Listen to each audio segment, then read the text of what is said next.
खान्देशमध्ये जात असताना इतकं तापमान जाणवत होतं की काही ठिकाणी रस ज्यूस आणि लस्सी पिण्यासाठी थांबावं लागलं. रामकृष्ण हरी मित्रांनो, मी मंगेश सपकाळ. अजून फॉलो केलेलं नसेल तर पटकन फॉलो करून घ्या. विनोद भाऊच्या घराची घरभरणी होती. मग काय डायरेक्ट नवीन घरापाशी पोहोचलो. तिथे गेलो तर घराची पूजा सुरू झालेली होती. विनोद भाऊनी तर एकदम मस्त घर बांधलं राव. हॉल, किचन, 2 बेडरूम, जिना आणि वरती पुन्हा एक रूम. विनोद भाऊ म्हणाले आमच्या घराचा पण एक व्हिडिओ होऊन जाऊ द्या.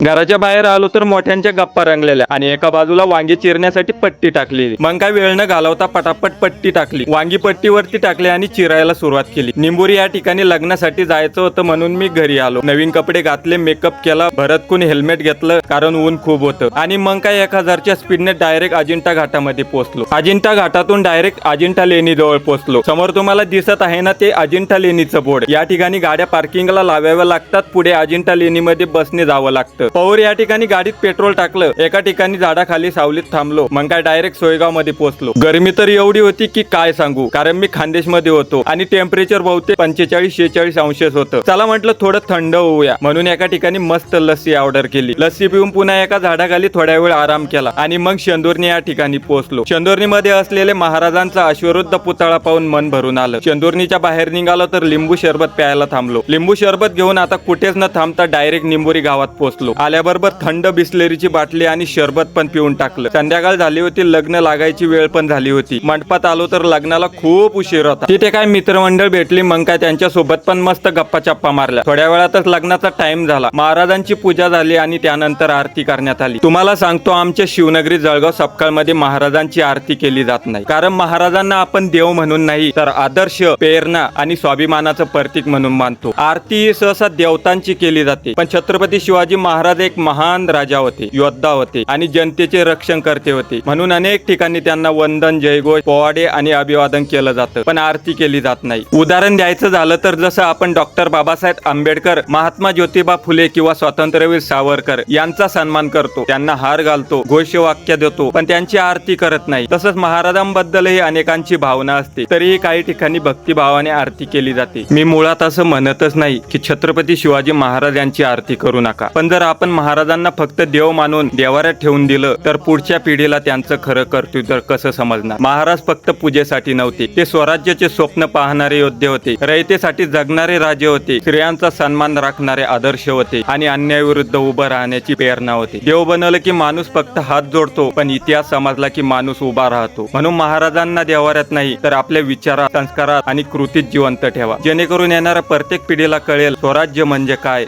आणि छत्रपती शिवाजी महाराज कोण.